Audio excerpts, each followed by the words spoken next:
for today's activities namin nga duha ay adto mig salon, magpagupit sa iyahang buhok. Adto mi dire sa Lavish Spare, buhangin. Ako pod magpa-pedicure sa ako ang tiil kay dugay-dugay na nga wala ko nakaadto og salon.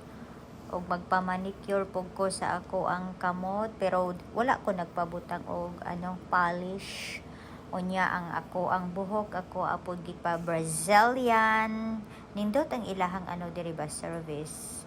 Diri mamigaadto pod kung basta wala sila customer every time mag-adto mi dire, mosulod jud mi magpa-service sa ilaha. Pero kung daghan sila customer, dili pod mi mo dayon mo adto mi sa uban nga salon. O di ba dili loyal nga customer.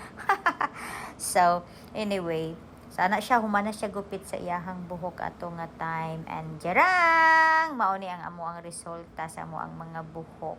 So nindot ang ilahang Brazilian kay kuan gyud ang imong buhok. Mura siya gi-revan. Char. Anyway, nindot man gug buhok nipis lang. Pero mas nindot siya kung imo siyang ipa-blower o ipa-plancha kay mas tsada gid siya kaayo no kung basta naalan tay kwarta bisang gamay barato ra man ang Brazilian dire dili man siya mahal kay baratohon ra man nga Brazilian ang ako ang gipili dili man tong marahalon kay mapunta ka-afford no.